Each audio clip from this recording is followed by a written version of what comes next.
Today we're going to delve into one of the oldest, most elegant, and strategic rituals of Jewish thought, the Kiddush over wine. And I want you to understand something from the very first second. This is not a decorative ceremony. It's not a cup raised merely out of tradition. It is, in halakhic, philosophical, and even anthropological terms, a mechanism designed to transform time. The Torah commands, "Remember the Sabbath day to keep it holy." But the sages did something extraordinary with that commandment. They transformed it into a visible, audible, and tangible act.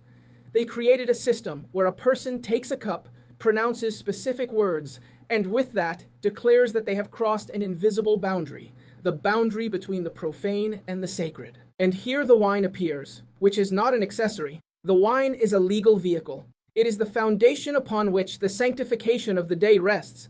It is not chosen by chance. It is chosen because it's a symbol of joy, dignity, and proclamation. Wine in Jewish law is important enough to elevate words and transform them into a solemn act. But there's a point I want you to understand clearly. The Kiddush is not intended to fill the table with rituals. It is intended to reorganize our relationship with time. Through the wine, a person not only remembers that the day is holy, they declare it as such. They don't wait for time to sanctify itself. They sanctify it themselves. And here comes the crucial question, the one that defines this lesson. Why does such a transcendental act, the sanctification of time, depend on something as material as a cup of wine? The answer to that question is not obvious, and what it reveals is much deeper than most people imagine. This is Abel Flores. Thank you very much for being here, studying with us at La Mishna TV. Our class today is based on Mishnah Berakhot, chapter 6, teaching 5, which states as follows. One who recited the blessing over the wine before the meal is thereby exempt from the wine that he drinks after the meal. One who recited the blessing over the appetizers before the meal is thereby exempt from the appetizers that he eats after the meal. One who recited the blessing over the bread exempts the appetizers because they depend on the bread. But one who recited the blessing over the appetizers does not exempt the bread. Beit Shammai says, the blessing over the appetizers does not exempt even a cooked dish that is eaten during the meal. Now, let us move into context. Sometimes, to understand a tractate of the Mishnah, it is enough to imagine that we enter a house where everything revolves around the table and the kitchen. And Tractate Berakhot is exactly that. A great spiritual house in which every gesture, every bite, and every word carries weight. There we find the Shema, the Amidah, and of course, the blessings over food, which seem simple until you look at them closely. In chapters 6 through 8, the Mishnah pauses on something both very ordinary and very sacred: how to classify foods and in what order to bless them. And yes, it may sound technical, but in reality, it is a spiritual choreography. Bread, for example, is not just another guest. It is the host. When it appears on the table, many blessings are absorbed under its umbrella, but not all of them. Chapter 6 becomes almost detective-like. It asks, which blessing belongs to each food? When is a dish considered principal, ikar, and when is it secondary, tafel? What depends on bread, and what requires its own voice? And in the midst of that map appears Mishnah 6.5, like one of those pieces that suddenly brings the whole puzzle together. It speaks of wine before and after the meal, of appetizers called parperet, of mezonot, those small bites that open the appetite, and of how all of them relate to the initial blessing. And perhaps the deepest teaching is this: even in the ordinary, even in a simple bite, the tradition reminds us that nothing is ever truly secondary. Anything can become ikar if we look at it with the right awareness. Because in the end, the table is a spiritual laboratory where we learn to bless not only what we eat, but the way we live. If we close our eyes for a moment and listen to the Mishnah without rushing, we discover that chapter 6 offers us almost a spiritual score. A series of brief, precise, almost minimalist rules, yet filled with a deep logic about how we bless, what we bless, and why. The Mishnah tells us 5 things, and each one seems simple, though none of them truly is. First, if you bless the wine before the meal, that same blessing covers the wine you will drink afterward. It is as if the initial cup opens an arc that remains active until the end. Second, the same is true of the appetizers consumed beforehand. You bless once, and that spiritual echo extends to those you will eat later. Third, when bread enters the scene, and here the tradition is clear, bread rules. It is ikar, the gravitational center of the table. Its blessing embraces the appetizers because they depend on the bread and live around it. But fourth, the Mishnah offers us an elegant warning. Appetizers cannot exempt the bread. What is secondary cannot cover what is primary, just as a soft note cannot replace a full chord. And fifth, Beit Shammai appears with its characteristic voice, stricter and almost surgical. According to them, not even the blessing over the appetizers can cover a cooked dish eaten during the meal. For Beit Shammai, order matters so much that they allow no liturgical shortcuts. All of this leads us to a central question. When does one blessing extend to others? When does a word spoken over one food also illuminate the rest? Here the halacha introduces two magnificent concepts, ikar and tafel, the principal and the secondary. In a meal, bread is the ikar par excellence. The appetizers are tafel, companions that are drawn into its sphere. But, and this is almost poetic, the tafel can never rise to cover the ikar. Life works the same way. The detail supports, but it does not replace the purpose. The Mishnah distinguishes three moments, almost as if marking the acts of a play. Before the meal come the wine and the small bites that awaken the appetite. During the meal, bread reigns, together with everything that forms the nourishing heart. After the meal, the wine or the closing appetizers return once more. And the question that remains hanging is almost existential. Can a blessing that begins at one moment embrace another different moment? Can an early gesture have lasting consequences? The Mishnah answers with nuance, but leaves us with a lasting teaching. To bless is not a technique, it is a consciousness. And when that consciousness is awakened, every bite becomes part of a single sacred story, one that begins before the bread and continues even after the final sip of wine. The Mishnah opens with wine, and that's no accident. Wine, yayin, has an almost regal status. The sages said, yayin kuvea berakhot, wine establishes the blessing. You bless before the meal, and if you know you'll be drinking again afterward, the first blessing encompasses the last. It's a single story, a single eating event. That's why later, the halakha analyzes what happens if you change locations, if you make Kiddush, if you eat before or after the Birkat Hamazon, grace after meals. It all depends on whether the session is still ongoing or if the thread has been broken. Then come the appetizers, those small secondary protagonists of the plot. Fruits, seeds, parpare, desserts, sweets, things you eat for pleasure more than out of necessity. The Mishnah says, if you bless them before the meal, the blessing also covers those that come afterward, as long as they remain part of the same context. They are not as noble as wine, but they follow the same logic. If you started a sequence, the first word illuminates the others. And here the bread still hasn't appeared, because bread deserves its own act. Then the bread arrives, and everything changes. You bless hamotzi, and suddenly the appetizers become part of its orbit. Bread is ikar. It is the heart of the meal, the reason the table is a table. The other foods, hummus, salads, olives, whatever you like, are integrated as tafel, as accompaniments that don't require their own blessing. The bread exempts the appetizers because they depend on the bread. They live from its purpose. But the Mishnah reminds us with rabbinic elegance that the relationship is not reversible. Blessing appetizers does not exempt the bread. The secondary does not elevate the primary. You may have eaten something light, said its blessing, and only afterward decide that you will actually have a serious meal. At that moment, the bread enters with its dignity intact and claims its hamotzi. Its halakhic hierarchy, yes, but also a beautiful metaphor. The accessory never replaces the central purpose.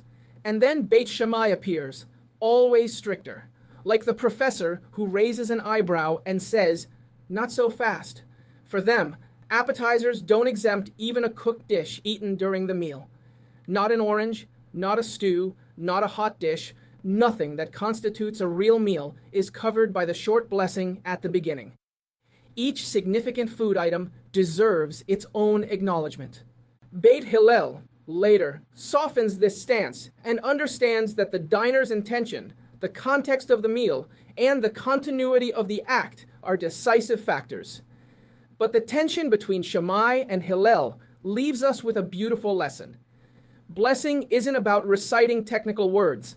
It's about mapping consciousness, knowing what is central, what is secondary, what is integrated, and what demands its own recognition. And in the end, as the table is being cleared, the Mishnah winks at us and reminds us that every bite is a small spiritual decision, that even the order in which we eat tells a story about how we understand life, and that, as always, the true blessing begins in the intention and not in the stomach. If one listens to the Mishnah as one listens to the beginning of a melody, one discovers that the Talmud and later halakha develop that initial motif with subtle and profoundly human variations. The first axis is kavanah, intention. If when saying the initial blessing, you already imagined that you would continue eating the same type of food, the blessing stretches like a fine thread and covers what comes afterward. But if something new, unexpected, almost a different category of pleasure appears, then tradition calls for a new word, a new blessing. The second axis is movement, changing rooms, houses, or taking a long break. For some sages, this breaks the continuity of the meal, as if the stage were dismantled and had to be rebuilt with another blessing. Eating is not just ingesting, it is inhabiting a space, and that space also blesses. The third axis is almost a culinary discussion with a halakhic soul. What foods are truly dependent on bread? What is tafel, secondary, and what stands on its own? Salads, side dishes, even some soups fall under the umbrella of bread. But desserts, fruits eaten for pleasure, sweets that conclude the meal, these demand their own spiritual identity. Later, in works like the Shulchan Aruch, the cases become delightfully practical. Do you bless a dessert if there was bread? What about wine, inside or outside the meal? And what if someone started with fruit and then decided to formalize the meal with bread? Each of these questions finds its root in the humble Mishnah 6.5. And perhaps the final lesson is this: blessing is not a technical formality, it is a way of ordering consciousness, of knowing what comes in, what goes out, what accompanies, and what deserves its own word. Because in the end, the table is a mirror reflecting our most everyday spiritual decisions. When the Mishnah speaks of a meal, it does not think of a parade of separate bites, but of a living unity, a complete scene where bread defines the identity of the meal, wine opens or elevates the moment, and appetizers whet the appetite like small introductory notes. This unity creates continuity. What is eaten before, during, and after is part of the same narrative arc. Therefore, when the initial blessing is appropriate, it can cover everything that naturally belongs to the plan of that meal. But if something appears that changes the category, like bread, which transforms a snack into a formal meal, then a new blessing is needed. Halakha, with its usual subtlety, organizes foods into a hierarchy that is not arbitrary. Bread is at the top because it defines the meal and exempts its accompaniments. Then come the cooked dishes, the main courses that form the body of the meal. Wine, with its special dignity, accompanies sacred and joyful moments. And finally, the appetizers, fruits, and snacks, which are secondary, except when they become the meal itself. Between Beit Shammai and the more flexible view of Beit Hillel lies precisely this question: how far does the scope of the first blessing extend? And there appears the most beautiful key. The dependence is not material, it is functional. It doesn't matter how many calories something has or what size it occupies on the plate. What matters is its purpose. Why are you eating it? Does it accompany or does it take center stage? Thus, a small piece of bread can exempt mountains of side dishes, while a blessing over a secondary food can never cover the bread. Halakha teaches us that at the table, as in life, understanding the role of each thing is essential to bless it correctly. If we bring the Mishnah to a contemporary table, we discover that its principles remain alive, almost intact. Imagine that you have a glass of wine before eating and another at the end, without moving from your place or disrupting the atmosphere of the meal. According to the logic of our text, the first blessing would suffice. It is a single narrative, a single scene that begins with the first sip and ends with the last. Now, think about something more commonplace. You're snacking on nuts or crackers, and suddenly you decide that yes, you're going to prepare a real meal with bread. The blessing over the snacks doesn't cover the bread. Bread creates a different category. It inaugurates a formal meal, almost like starting a new chapter. That's when you need hamotzi. On the other hand, if you decide to eat bread with salad, hummus, or olives, Jewish law smiles upon you. A single blessing covers everything because those accompaniments revolve around the bread. They are tafel, secondary items that are integrated into its purpose. And if you started with appetizers before the meal and returned to them afterward, always within the same setting, without interruptions that break the continuity, the initial blessing can encompass both moments. The Mishnah teaches us that it's not just what you eat, but how you frame it. Food is a spiritual framework, and the blessings follow the thread of that story. At this point, we've reached the halfway mark of this class, so we're taking a short break to let you know that if you're willing to make a donation, you can do so by scanning the QR code you see on the screen or by clicking the link below in the description of this video. Personally, I, Abel Flores, sincerely thank you for your contribution because it helps us a lot in continuing to produce all this content, which is free for everyone, and thus giving more people the opportunity to learn about these ancient teachings. You can also help us a lot by subscribing to this channel, La Mishnah TV, giving us a like, and sharing this video on your social media and messaging apps. Thank you very much. Also, you should know that on our website, lamishna.com, you will find all these classes, supporting materials, texts, articles, reports, and supplementary information for our free course on the Mishnah.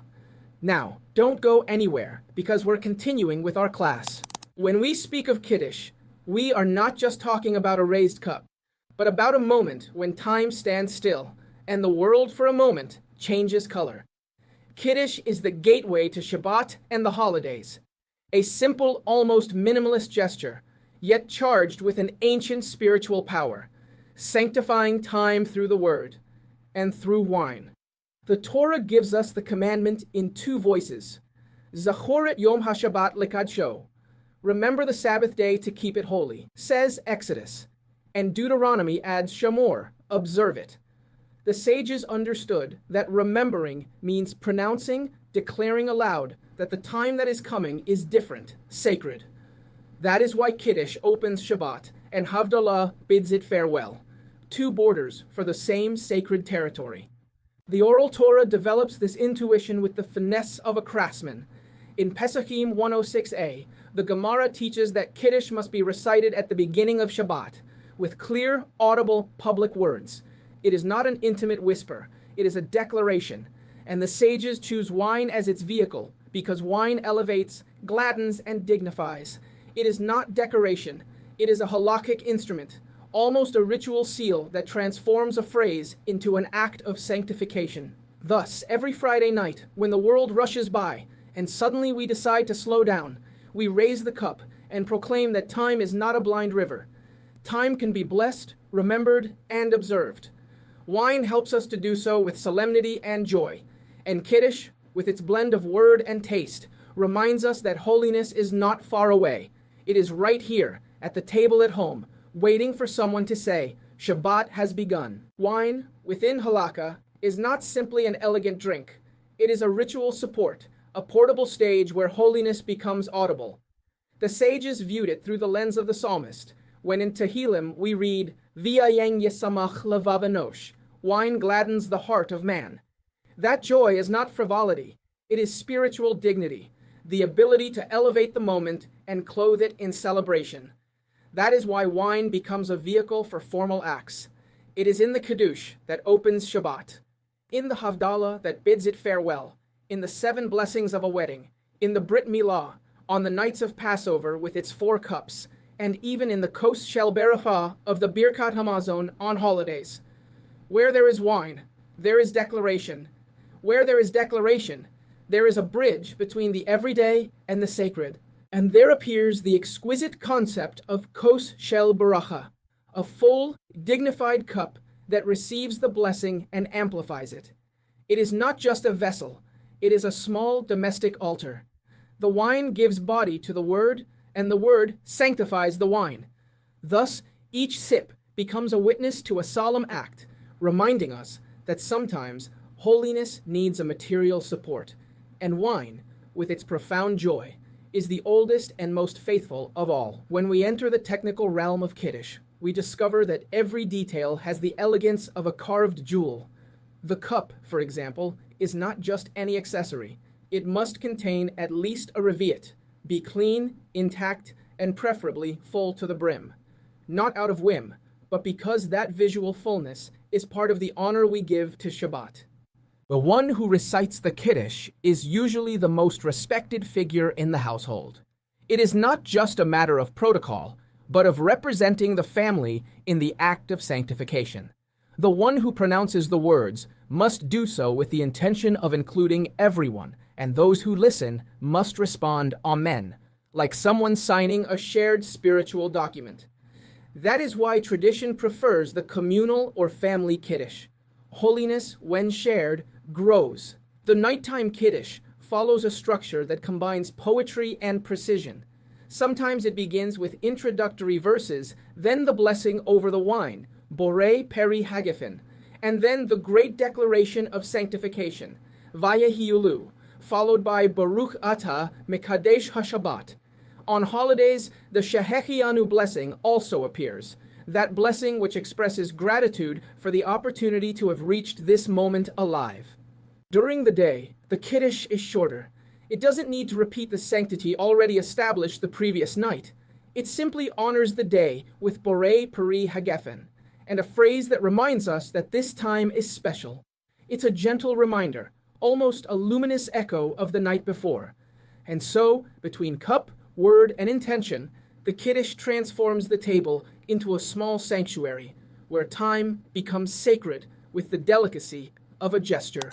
When we talk about the ideal wine for Kiddush, we enter into a nuanced conversation, almost like choosing the perfect instrument for a sacred symphony.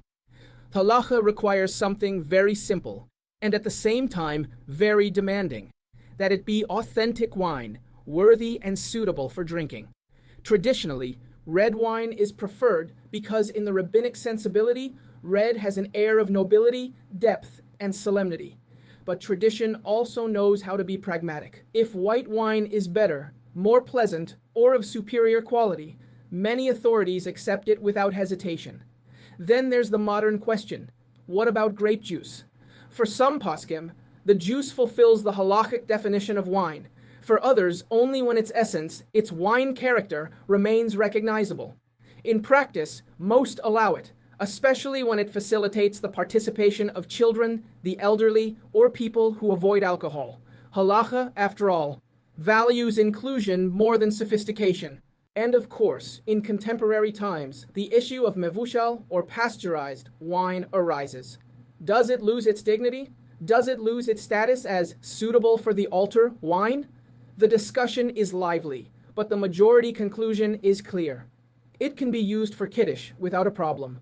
The sanctity of the moment does not depend on the exact degree of fermentation, but on the intention, the worthy cup, and the awareness that we are opening the doors of Shabbat. Because in the end, the best wine for Kiddush is the one that allows the blessing to flow with clarity, joy, and full presence. There is a Talmudic rule that illuminates the entire meaning of Kiddush. Kiddush b'makom seudah. Kiddush must be made in the place of the meal. Pesakim 101a teaches this with surprising clarity. The idea is simple, yet profound. Kiddush is not a loose spiritual toast. It is the formal opening of a sacred meal. If you don't eat afterward, the act remains suspended like an open door that no one walks through. That is why the sages demanded continuity. The place of the Kiddush must be the place of the meal, and the meal must follow immediately. And what is considered a meal for this purpose? The classic form is a meal with bread, a full seudah. But Jewish law also accepts mazonot, foods derived from grains that can fulfill the role of a significant intake. And according to some authorities, even a considerable amount of wine can suffice, because wine itself has that special status that sustains the ritual framework. Thus, the Kiddush becomes a hinge between word and food. It's not enough to recite it solemnly. It must lead to a concrete experience, to a table that welcomes Shabbat with more than just words. It's a beautiful reminder. Holiness does not reside only on the lips, but also in the shared meal, in the act of sitting down, eating, and savoring that time has changed. If you ever wondered why the Kiddush is recited over wine and not over bread, the answer is almost poetic. Bread reigns supreme in the seudah. It's the axis of the meal, the nutritional and halakhic center. But the Kiddush is not a meal. It is a proclamation. And wine, with its joyful dignity, is the ideal instrument for declaring something aloud. Wine announces, bread accompanies. Moreover, there are days, like Passover, where wine becomes the protagonist, even without bread, which confirms its independent ritual function. The Kiddush creates a beautiful interaction between two levels. First, the blessing over the wine, Borei Peri Hagefen, which opens the door. And then the sanctification itself, Mekedesh HaShabbat, which is the heart of the act. The second does not stand alone. It needs the vehicle of the wine to acquire halakhic form. It is as if holiness needed a body, and that body is the cup. From this, subtle implications arise. Whoever listens to the Kiddush with intention is exempt. The voice of the officiant includes those around him, provided that he also has them in mind. There should be no interruptions between the blessing over the wine and the proclamation of holiness, so as not to break the sacred thread. And then there's the old custom of the Kiddush in the synagogue, in times when travelers and the poor would eat there. That Kiddush had a real purpose. Today, it remains a tradition, but it doesn't replace the Kiddush at home. It's an echo, not the main event. Ultimately, the true place for the Kiddush remains the family table, where wine, words, and time come together to welcome the Shabbat. By the end of this class, I want one central idea to be firmly imprinted in your minds. The Kiddush over wine is not an ancient ritual. It is a declaration of power over time. Every week, Judaism affirms something radical, that time is not inherited, it is constructed. And it is constructed with words, with awareness, and surprisingly, with a cup in hand. Because wine is not a romantic symbol. It is a tangible reminder that the spiritual needs a material anchor. It is not enough to think about holiness. We must embody it. The Kiddush compels us to stop, to speak, to physically hold the boundary between the sacred and the everyday. And the question I want you to take away, the one that truly matters, is this. If a simple cup of wine can transform a moment into a sacred space, what other part of our daily lives are we underestimating? Halakha has already given its answer. Now it's up to you to consider yours. That's all for today's class. See you in the next video.